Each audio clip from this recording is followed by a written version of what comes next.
எல்லாருக்கும் வணக்கமுங்க. இன்றைக்கி நம்ம சாயந்தரம் பார்த்திங்க அப்படின்னா கோயிலுக்கு போகலாம் அப்படின்னு சொல்லிட்டு கொலு வச்சுருக்குறாங்கன்ட்டு போய் கொலு பார்க்கலான்ட்டு கோயிலுக்கு போனோங்க. பார்த்தா கொலு பார்த்திங்கன்னா எப்படி அழகாக வச்சுக்கிறாங்க பாருங்கள். சாமி வரிசையாக அடுக்கி சின்னதுலேருந்து பெருசு வரைக்கும் லைனாக அடுக்கி வச்சுருக்குறாங்க. அப்புறம் பாட்டெலாம் பாடினாங்க. நம்மளுக்கும் பாட வேறு தெரியல, கூட சேர்ந்து கோரஸாக பாடுற மாதிரி உட்காந்துட்டு பாடியாச்சுங்க. அப்புறம் இந்த வெத்தலை பாக்கு தட்டு இதெல்லாம் வச்சுருந்தாங்க, தாம்பூலம் எல்லாம் எல்லாத்துக்கும் கொடுத்துட்டு இருந்தாங்க. அந்த கிருஷ்ணர் பாருங்கள் எவ்வளோ அழகாக இருக்காருன்ட்டு நின்றுட்டு.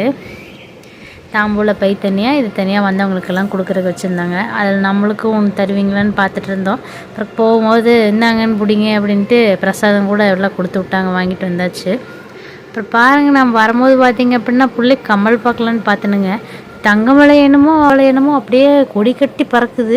கொடிமரம் எப்படி மேலே ஏறுதோ அதே மாதிரி குடு குடு குடுன்னு மேலே போயிட்டுருக்குது. தங்கம் வாங்குகிற ஆசையெல்லாம் போயிடணும் போல். 1 கிராம் 11,000 ரூபாய்ங்களாம்மா. இந்த கம்மல் தான் பார்த்தேன், நல்லா இருந்துச்சு. ஆனால் ரேட்டு சுத்தமாக ஒத்து வரல. அப்புறம் வரணுங்கன்னு ஓடி வந்துட்டேன். அப்புறம் வந்து இட்லி சாப்பிட்டு கேட்டேவில் பார்த்திங்கன்னா பொன்னியின் செல்வன் போட்டிருந்தான்.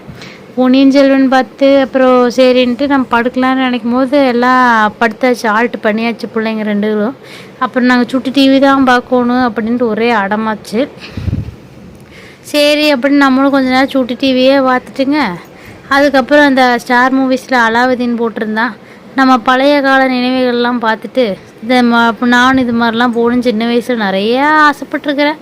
கடைசியில் பார்த்தா இதெல்லாம் சும்மா எஃபெக்ட்ஸ்ன்னு பெருசானதுக்கப்புறம் தான் தெரிஞ்சு. நீங்களும் யாரெல்லாம் இதே மாதிரி நம்பி ஏமாந்துக்கிறீங்கன்னு சொல்லுங்கள்.